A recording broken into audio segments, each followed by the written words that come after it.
want to thank your minister for inviting me to preach here this morning and to be with you.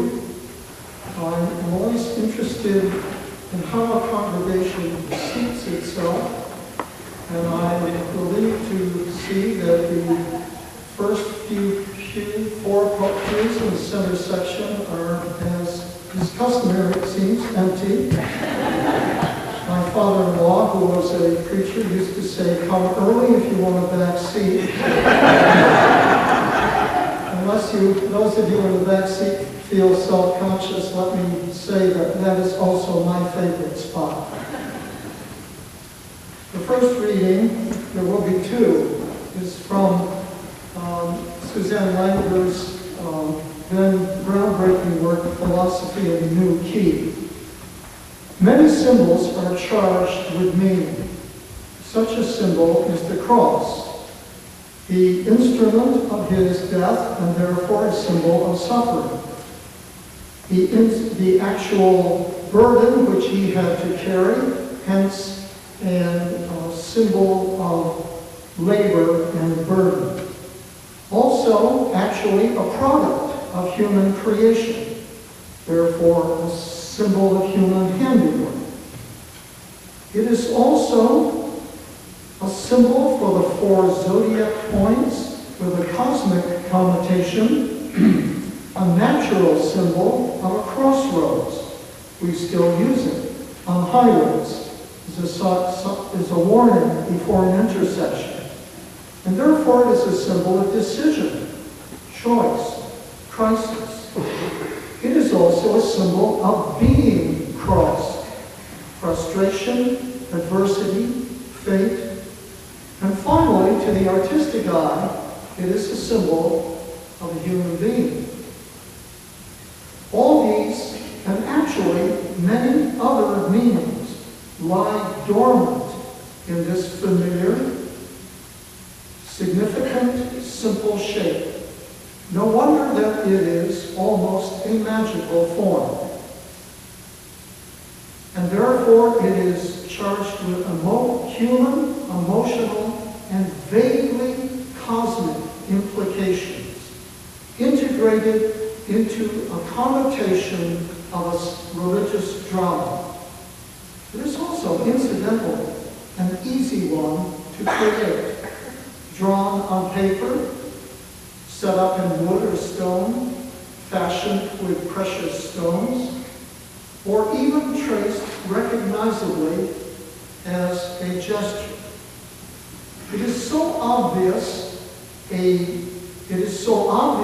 symbolic device that despite its holy connotations, we do not refrain from using it in purely mundane ways, such as the sign plus or tilted to indicate times, or as a marker on ballot sheets, or as a substitute for a signature.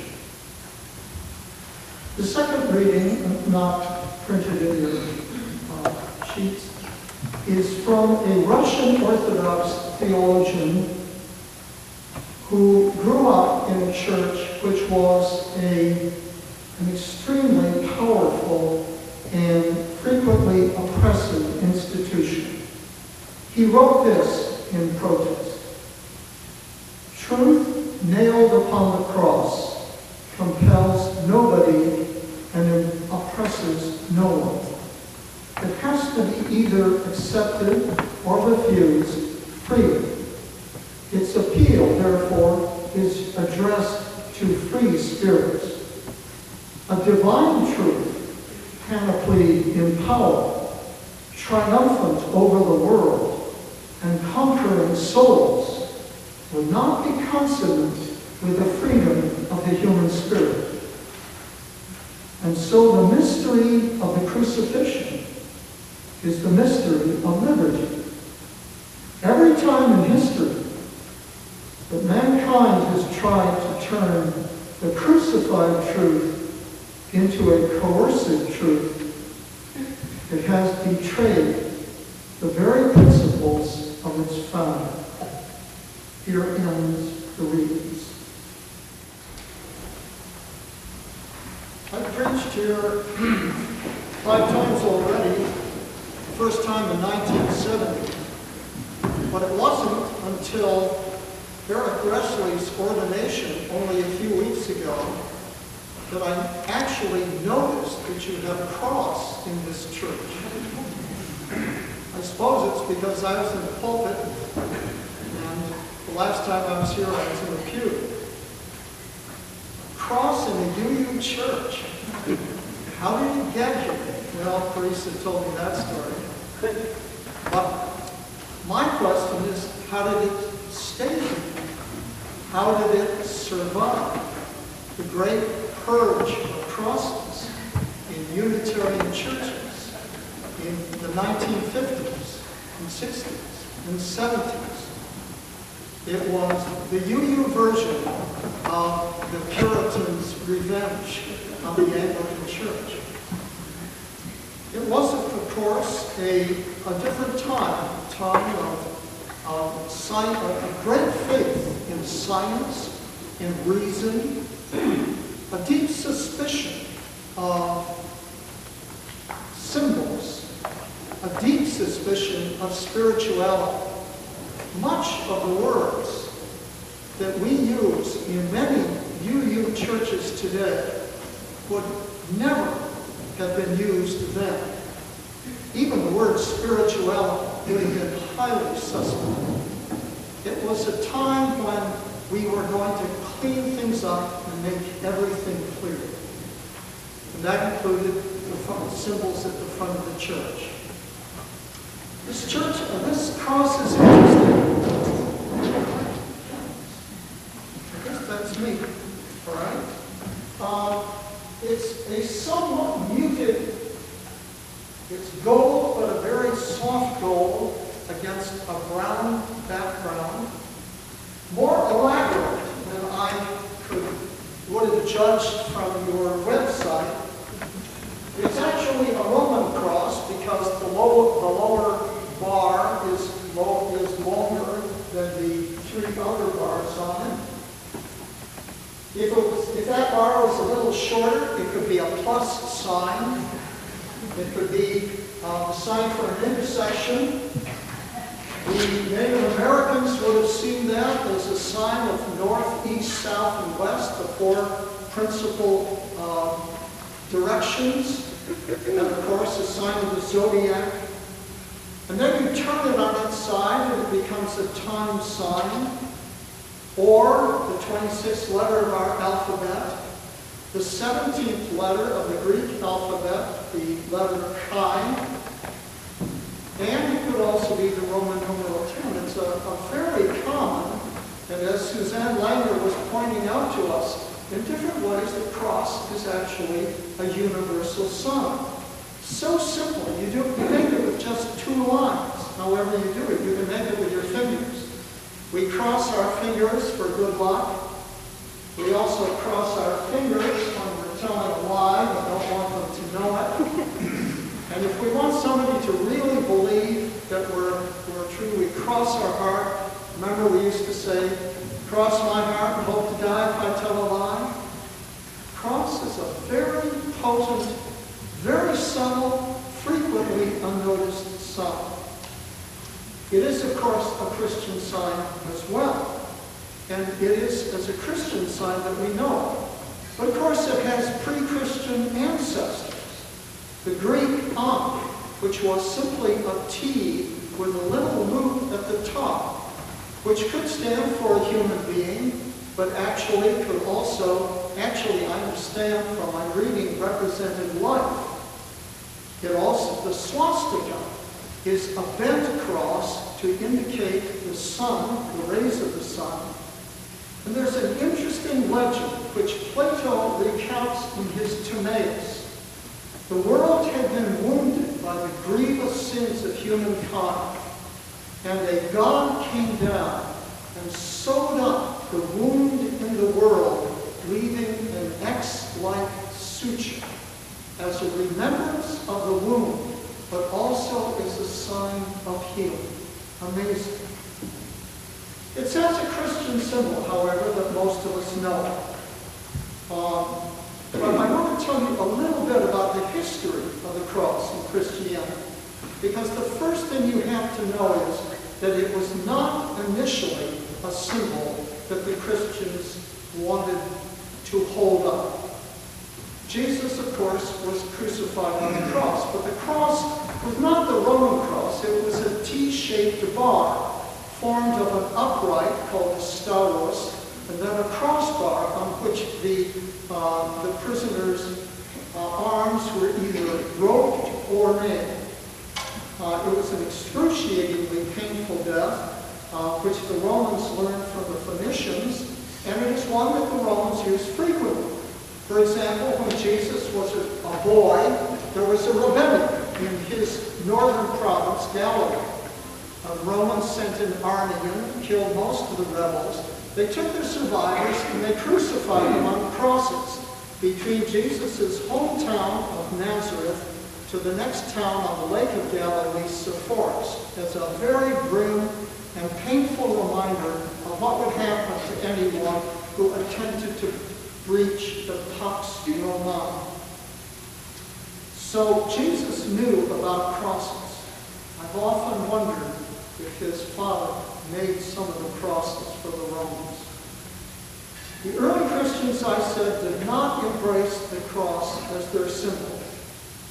I mean, you can understand. Imagine starting a religion in our day, and you chose as your logo a gallows, or possibly an electric chair, or a gas chair. Somehow it wouldn't quite work, would it? And so the Christians chose other kinds of symbols. The phoenix, the anchor, the grapes on a vine, the symbol of the shepherd. We find in several catacomb portrayals of Jesus as the shepherd holding the lamb on his shoulders, and the phoenix. But the two most popular in the early days of the Christian church were the two letters of the Greek alphabet, the first two letters of Jesus' name in Greek, Christos, not his name, his title. Christ comes from the Greek word Christos, which means simply the anointed one. If we wanted to translate it into our lingo, we'd say the designated one. You anointed somebody in order to designate them for a particular office. So the first two letters are the letter Rho, that's actually a Greek R, and the Chi, which is not our X, but a K sound, Christos. That was one of their two most popular symbols. The other, probably many of you know. Anybody? What was the other most popular symbol? The fish, right. And here is a picture of a fish taken from a Christian tombstone, a young girl, 7 years old, who died in the environs of Rome and was buried in the catacombs with this inscription and the symbol of the fish to indicate that she was a Christian. Must have been a time when it was relatively safe. Although the early Christians did not erect visual representations of the cross, they did cross themselves. And here from Tertullian, 200 AD, they used it quite a bit. At each journey, at each coming into our house and going out, when we put on our shoes, when we bathe, when we sit down, when we eat, when we kindle the lights in the evening and go to bed, whatever occupation engages us, we mark our brow with the sign of the cross. The brow, interesting. I've never seen that since. So how did the cross become the Christian symbol? Well, go to the year 312. There are two men with powerful armies contending for the throne of the emperorship of Rome and its territories, Constantius and Maxentius. They met to fight it out at the Battle at the Mulvian Bridge outside of Rome, and on the night before the battle, according to the historian Eusebius, on the night before the battle, Constantius saw in the sky a cross, and under it the inscription, "In hoc signo vinces," in this sign you will conquer. Fortified with that, Constantius went forward to battle, easily defeated the armies of Maxentius, and decided that maybe this Christian God had some kind of serious clout and should be taken seriously. Within a year or two of his becoming emperor, he established Christianity as the official religion of the empire. And so this religion, which had been persecuted, all of a sudden became top dog, and the government, I am sure with the encouragement of church officials, began to persecute other religions, including the old pagan religions, the Jews, also witches and soothsayers. It was a number of Christians, most of the radical Christians, regard this as not the ascension of Christianity, but the fall of Christianity, because it became associated with people of power. And whenever you put religious people in positions of political power, there's a fair chance that there's going to be trouble. So, Constantius, don't get that right.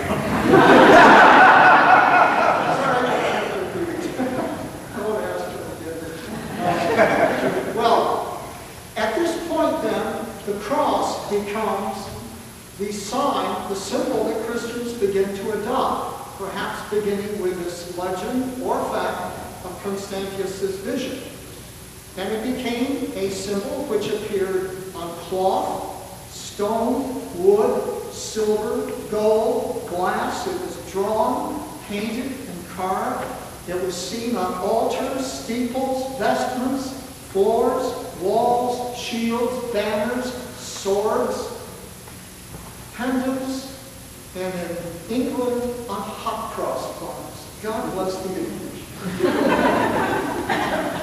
Let me show you a few examples of crosses. Let's see. The first, I'm going to hold those up. Okay. The first cross, the simplest, is the Tau cross, a representation of the cross on which Christ was crucified.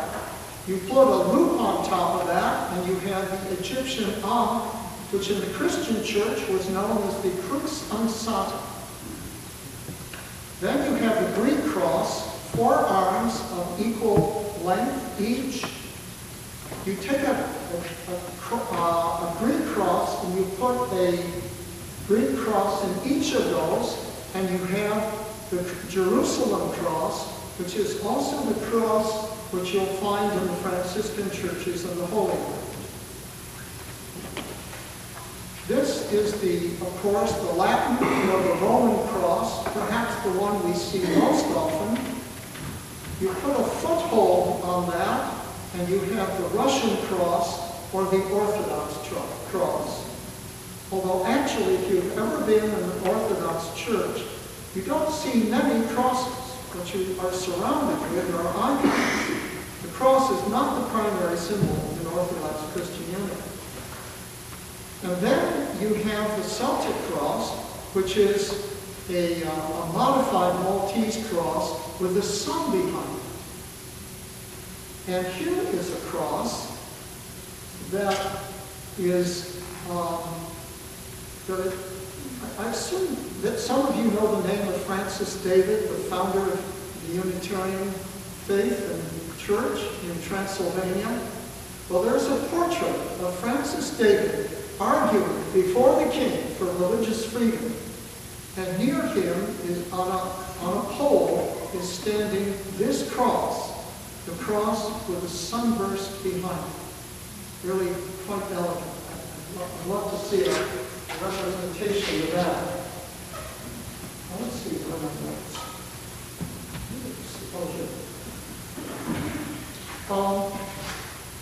But the dominant cross in Christianity was, of course, the crucifix.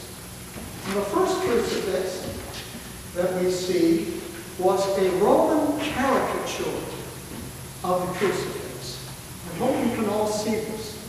It's a picture of a horse on a cross and a man with a gesture of piety, I guess, or praise below it. And underneath it, it says, Alexamenos worships his God. This is a cartoon of Christianity, and I think it may be the earliest crucifix represented. The crucifixes that first appeared, however, were not what we would associate with the agonized body dying on a cross, but adult males on the cross, but looking straight forward. And here is a crucifix that is dated 400 AD. It's simply almost a commanding presence. Here is another early crucifix. I don't know the date on this. And it's interesting. I look at that and I'm not sure whether Jesus is dying or dancing. Curious. But by the time of the early Middle Ages, the attempt to show Jesus as a human being curiously morphed into a portrayal of a human being dying on a cross. And you have all seen numerous representations of this figure in terrible agony. To the devout, a pathetic and sympathetic. For some of us, probably, were really put off by that kind of image. It shows Christ not as the victor, but as the victim. Not as the one who bears the lamb, but the one who is the lamb who is sacrificed. And this, of course, accorded with the theology of Anselm, which I shall spare you this morning. But that kind of crucifix and the cross itself painfully became a symbol of the worst side of Christianity. And as a Christian, I always feel that Christians should know more about the perversions of Christianity than anybody else, because we all should know where our own faith goes wrong. Peter the Hermit in 1096 led the first crusade. And he marched ahead of the band of the soldiers holding this huge wooden cross as a symbol of the suffering of Christ, and I suspect as a symbol of the suffering which the perceived enemies of Christendom were going to do, were going to experience. But not only did the streets of Jerusalem run ankle deep with the blood of the victims of the Crusaders, but let us also remember the incredible havoc that the Crusaders wreaked across the face of Europe as they were going to the Holy Land. Not only burning the synagogues of the Jews with the faithful inside of them, but also when they came to Constantinople, which was the central city, the Rome, the Vatican of the Orthodox Church, they butchered the people in that city and destroyed many of the Orthodox churches. And when the Pope, 5 or was it 10 years ago, offered the olive branch to the Patriarch of Constantinople, it was summarily refused because the Orthodox in Constantinople did not forget what the Western Christian armies did to their people. History is never only in the past. And let us then also remember the other things that have done under the sign of the cross, the expulsion of the Jews from Spain, the pogroms in Russia and Poland, the burning of crosses by the Ku Klux Klan. I mean, what a horrible irony and of course the Holocaust itself. But let us also remember that there have always been Christians who were horrified by what their fellow Christians were doing. People like Erasmus of Rotterdam, who wrote an eloquent essay on the irony of Christians murdering people under the sign of the cross. Ambrose of Milan, who spoke out against the first killing of Christians by Christians. Castellio, who protested the death of Michael Servetus. And of course, the Christians who, though they could not speak out during the Nazi occupation, attempted some minor exculpation of this horrible sin by taking in Jews. Twice I have gone to Germany and interviewed pastors who were hiding Jews who were part of that underground. I hope someday this story is going to be told in its entirety. There was an amazing underground railroad in Germany that passed Jews always on the move from one spot to another.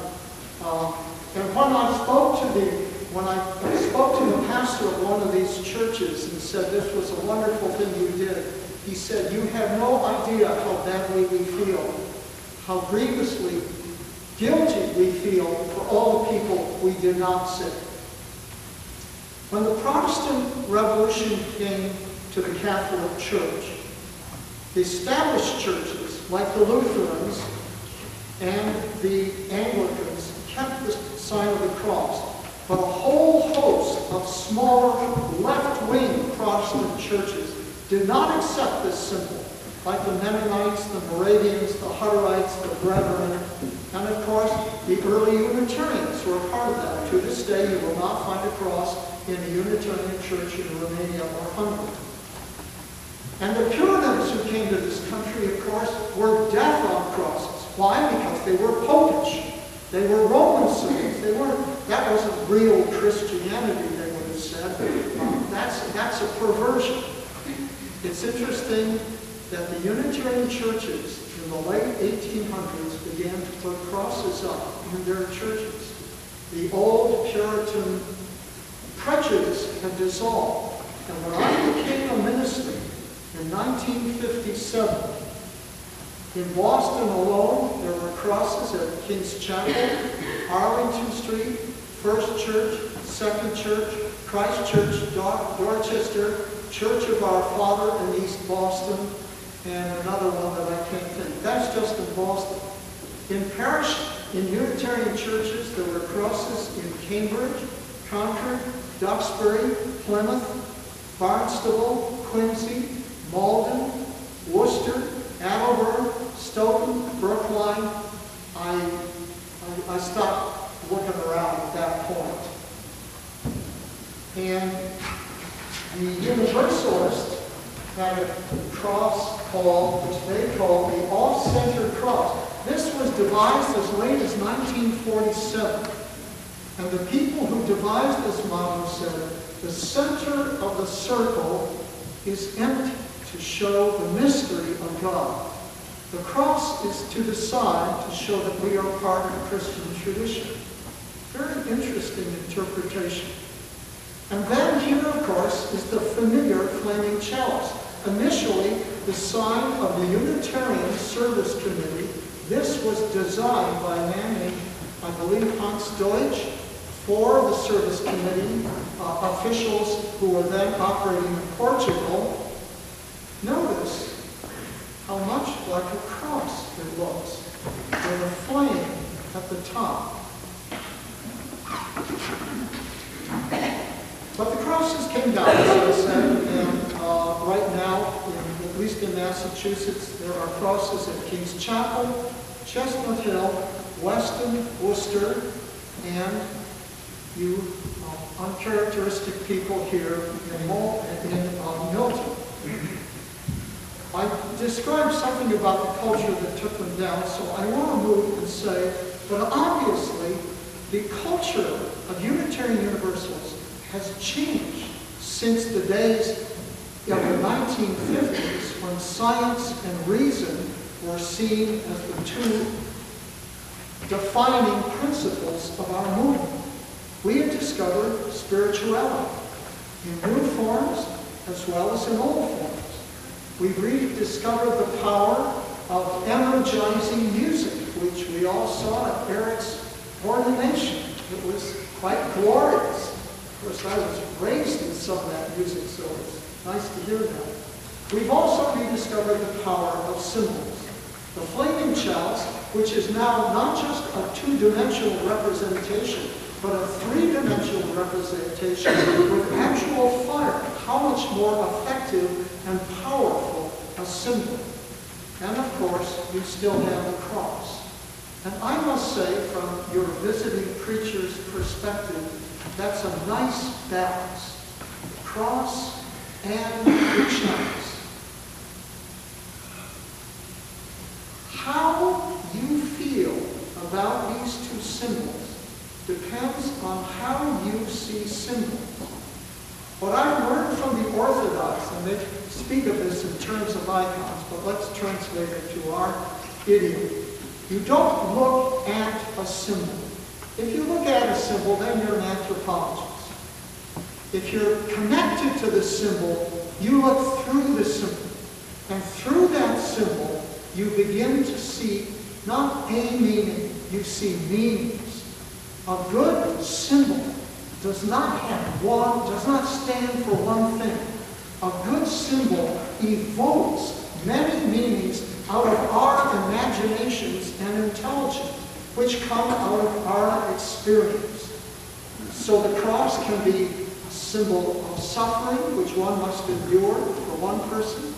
It can become a symbol of healing. It can be a symbol of the crossroads, and therefore the decision. Which way am I going to turn? Or am I going to turn around and go back the way I came? It can be a symbol of humanity itself. It can be a symbol of the cosmos, the 4 points of the zodiac. And what I say of the cross can be true of the chalice. It's interesting to me that very often when I see chalice lightings, and of course I've been to a number of churches, there's often somebody who gets up and interprets what it means, perhaps to that person. This is a symbol of our community. This is a symbol of the warmth and the affection we have for each other. This is a symbol of the lamp of truth, or many other meanings. When I see the cross, to come back to the cross, I, of course, remember its perversions and the horrible things that are done in its name. But I do not abandon the cross itself. I'm not going to surrender the cross to racists and fundamentalists, any more than I'm going to surrender the flag to people who defend anything America does, including some of the terrible wars which we have fought in other countries. The symbol of the cross is always greater than those who interpret it. The cross is a universal symbol, as I pointed out, and it's a Christian symbol. And I want to say one last and trusting final thing about the cross as a Christian symbol. It's a symbol of a death, but a very particular kind of death. For Christians see the death of Christ not as a tragedy, but as a life-giving death. A death out of which came life, a movement, courage, affection, loyalty, fellowship. And it reminds us of Christians who've died for others, of course. Martin Luther King, the 4 Jesuits and the 4 nuns who died in El Salvador, the monks in North Africa who would not leave their post and continued helping the people there until the guerrillas came for them and killed them. But it also reminds us of the life-giving death of non-Christians. I think always, immediately, and first of all, of Mohandas Gandhi. I think of Steve Biko in North Africa. I think of the British atheist in Afghanistan who died helping the people killed by guerrillas. I think of Godofredo Garcia. Does anybody know that name?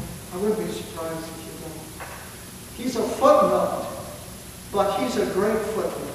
Godofredo Garcia was a farmer who died fighting the mining company which was tearing up the fields of the valley he and his fellow farmers lived in Peru. And because he opposed them, he was eventually shot by gunmen. And his death forced the government to stop open pit mining in that valley, a life-giving death. It is, as a Christian symbol, that this cross is universal. And it reminds us of our own lives. To me, in a very real sense, it is in our dying, it is in the spending of our lives that we give life to others. This is not a truth which Christians own. This is a universal truth. It is a human truth. It is the truth of life itself. The truth of our living, dying, makes it possible for others to live. And that, as I see, is what the cross is all about.